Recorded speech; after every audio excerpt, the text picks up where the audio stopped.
First one, each function in a set of overloaded functions.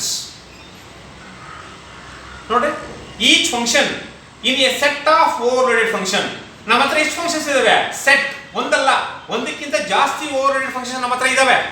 For example 4 function ಇದಾವಪ್ಪ. 1 2 3 4 ಎಲ್ಲಾದನ್ನು ಅಷ್ಟೇ volume volume volume volume. Each function in a set of overloaded function must have different argument list.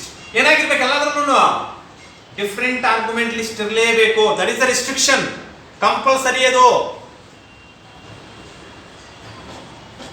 Each function ನಮ್ಮ ಹತ್ರ 4 function ಇದಾವೆ, ಎಲ್ಲದಕ್ಕೂ volume volume volume. ನಿಮ್ಗೆ ಒಂದು example ಬರ್ತದೆ ನೆಕ್ಸ್ಟ್ ಪ್ರೋಗ್ರಾಮಿಂಗ್, ಅದು ಸೇಮ್ ಎಕ್ಸಾಂಪಲ್ ಇದು. Volume of cube, volume of cone, volume of cylinder, volume of cuboid. ಎಷ್ಟು ಚೆನ್ನಾಗಿದೆ ಪ್ರೋಗ್ರಾಮ್ ಇದೆ ನೋಡಲಿ. ಎಲ್ಲದಕ್ಕೂ same function name, volume volume volume. ಇಲ್ಲಿ ಕ್ಯೂಬ್, ಇಲ್ಲಿ ಕೋನ್, ಇಲ್ಲಿ ಸಿಲಿಂಡರ್, ಇಲ್ಲಿ ಕ್ಯೂಬಾಯ್ಡ್. ಈ 4 ಫೈಂಡಿಂಗ್ ಔಟ್ ಮಾಡಬೇಕು. ಬಟ್ ರಿಸ್ಟ್ರಿಕ್ಷನ್ ಏನು ಅಂದ್ರೆ ಪ್ರತಿಯೊಂದು ಫಂಕ್ಷನ್ಗೂ ಏನಾಗಿರ್ಬೇಕಂದ್ರೆ must have different argument list. Argument list ಏನಾಗಿರ್ಬೇಕು?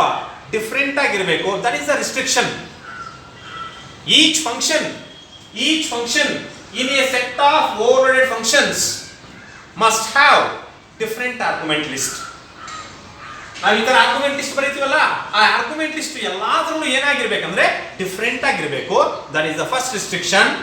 Next second one, if type deaf is used for naming a function. Type deaf ಅನ್ನೋ ಒಂದು ವರ್ಡ್ ಯೂಸ್ ಮಾಡ್ತೀವಿ ಏನಕ್ಕೋಸ್ಕರ ಅಂದ್ರೆ ಒಂದು ಹೊಸದಾಗಿ ಒಂದು ಫಂಕ್ಷನ್ ನಾವು ಡಿಫೈನ್ ಮಾಡ್ಕೊಳ್ಳೋದಕ್ಕೆ. ನಮಗೆ ಯಾವ ಫಂಕ್ಷನ್ ಬೇಕೋ ಆ ಫಂಕ್ಷನ್ ಡಿಫೈನ್ ಮಾಡಬಹುದು. ಅಂತ ಫಂಕ್ಷನ್ ನ ಡಿಫೈನ್ ಮಾಡ್ಕೊಳ್ಳೋದಕ್ಕೆ ಟೈಪ್ ಡೆಫ್ ಅನ್ನೋ ಒಂದು ವರ್ಡ್ ಯೂಸ್ ಮಾಡ್ತೀವಿ. ನಾವು ಕಾಮನ್ ಆಗಿ ಟೈಪ್ ಡೆಫ್ ನ ಏನಕ್ಕೋಸ್ಕರ ಯೂಸ್ ಮಾಡ್ತಿದ್ರೆ creating a new data type by using the old data type, existing data type.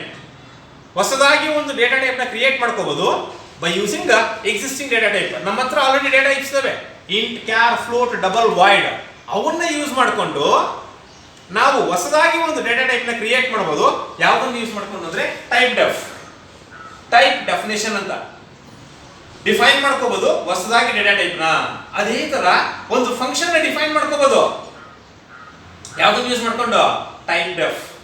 If type deaf is used for naming a function, if type deaf is used for naming a function, then that function cannot be considered as a different type.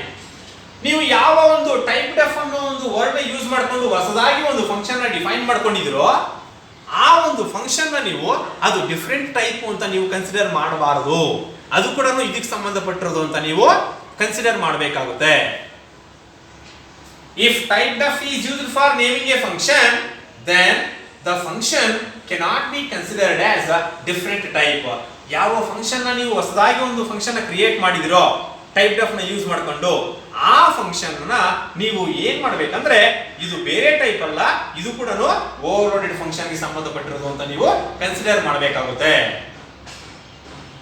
ಅರ್ಥ ಆಗ್ತಿದೆಯಾ?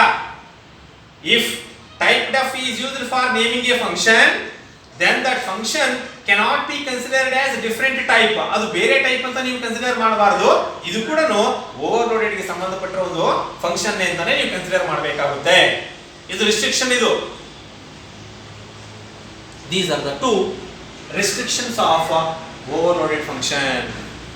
First point ಬಂದು each function in a set of overloaded functions must have different argument list. ಪ್ರತಿಯೊಂದು function ಕೂಡ different argument list ಇರಬೇಕು.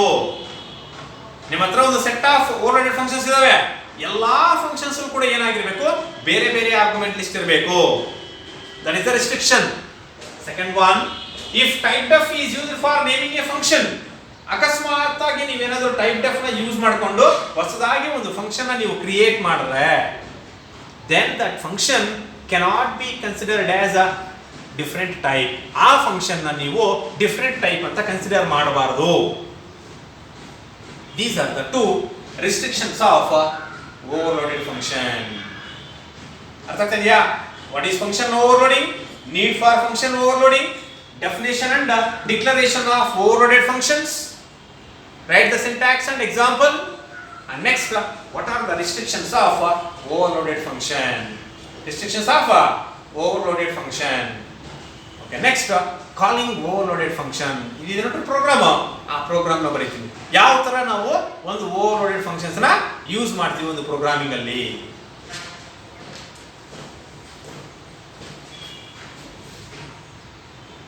Overloaded functions. Calling overloaded functions. Class, what is the class name? Overload, opening brace, int volume, int a, return a into a into a.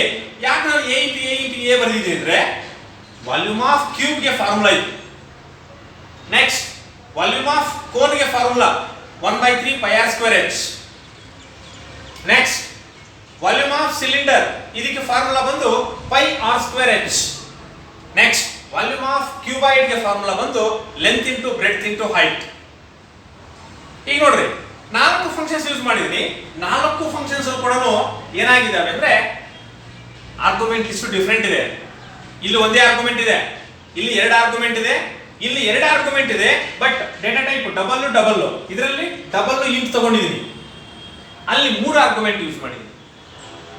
ಇಲ್ಲಿ formula ಇದೆ ನೋಡ್ರಿ, volume of cube, volume of cone, volume of cylinder, volume of cuboid. ಇವಕ್ಕೆ 4ಕ್ಕೂ ನಾವು ಏನ್ ಮಾಡಿದೀವಿ ಅಂದ್ರೆ ಇಲ್ಲಿ functions ಅನ್ನು ಡಿಫೈನ್ ಮಾಡ್ಕೊಂಡಿದೀವಿ. ಪಕ್ಕದಲ್ಲಿ ವ್ಯಾಲ್ಯೂಸ್ ಕೊಟ್ಟಿದೆ ನೋಡು. What is the A value? 5 ನೋಡ್ರಿ, ಆ 5 ಬಂದಿದ್ದಕ್ಕೆ ಎ ಗೆ ಬರ್ತದೆ. ಆವಾಗ return 5 into 5 into 5 125. 5 5 is 25, 25 5 is 125. Next ಎರಡನೇ ಫಂಕ್ಷನ್ ಬಂದಾಗ ವಾಲ್ಯೂಮ್ ಆಫ್ ಕೋನ್, ಅದಕ್ಕೆ ಒಂದು ವ್ಯಾಲ್ಯೂ ಕೊಟ್ಟಿದ್ದೇನೆ 3 4 3 4. ಆರ್ ವ್ಯಾಲ್ಯೂ 3, ಎಚ್ ವ್ಯಾಲ್ಯೂ ಬಂದು 4. 0.33 into 3.14 into 3 into 3 into 4. ಇದಕ್ಕೆ ಫಾರ್ಮುಲಾದಲ್ಲಿ ನಾವು ಆಡ್ ಮಾಡಬೇಕಾಗುತ್ತೆ. ಅದೇ ತರ ಸೇಮ್ 4 ಫಂಕ್ಷನ್ಸ್ ಬರ್ದಿದ್ದೀವಿ.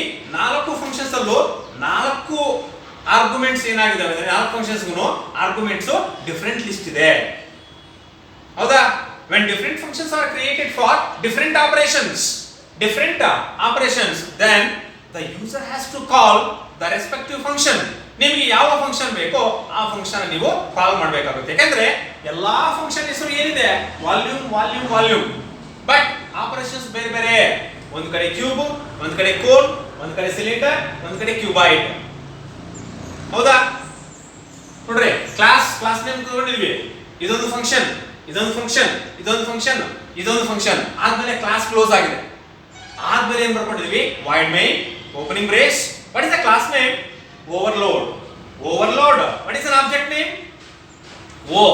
ಫಸ್ಟ್ ಲೆಟರ್ ಯಾವ್ದು ತಗೊಂಡಿದೀವಿ? ಓ ಅಂತ. ಸಿ ಔಟ್ ಡಿಸ್ಪ್ಲೇ ಮಾಡಬೇಕು. ಯಾವ್ದನ್ನ? Volume of cube. ಆ ಕ್ಯೂಬ್ ನ ಕ್ಯಾಲ್ಕುಲೇಟ್ ಮಾಡಬೇಕಂದ್ರೆ ಓ ಡಾಟ್ ವಾಲ್ಯೂಮ್ ಆಫ್ 5 ಇದು ಬಂದು ಇಲ್ಲಿ ಎಂಟ್ರಿ ಆಗುತ್ತೆ. ಹೌದಾ? ನೆಕ್ಸ್ಟ್ ಎರಡನೇದು ಬಂದು ಇಲ್ಲಿ ಎಂಟ್ರಿ ಆಗುತ್ತೆ. ನೆಕ್ಸ್ಟ್ ಮೂರನೇ ಫಂಕ್ಷನ್ ಬಂದು ಈ ವ್ಯಾಲ್ಯೂಸ್ ಬಂದು ಇಲ್ಲಿ ಎಂಟ್ರಿ ಆಗುತ್ತೆ. ನಾಲ್ಕನೇ ಫಂಕ್ಷನ್ ವ್ಯಾಲ್ಯೂಸ್ 5 6 7 ಬಂದು ಇಲ್ಲಿ ಎಂಟ್ರಿ ಆಗುತ್ತೆ. ಈ ತರ 4 ಕ್ಯಾಲ್ಕುಲೇಷನ್ ಮಾಡಬಹುದು. ಫಂಕ್ಷನ್ ನೇಮ್ ಸೇಮ್ ಇದೆ, ಬಟ್ ಆರ್ಗ್ಯುಮೆಂಟ್ ಲಿಸ್ಟ್ ಡಿಫರೆಂಟ್ ಇದೆ. ಹೌದಾ? ಇದನ್ನೇ ನಾವೇನಂತ ಕನ್ಸಿಡರ್ ಮಾಡಿದ್ವಿ? Calling overloaded function. ಅರ್ಥ ಆಯ್ತಾ ಇದು? ನೆಕ್ಸ್ಟ್ ಕ್ಲಾಸ್ ಬೇಕಾದ್ರೆ ಬೇರೆ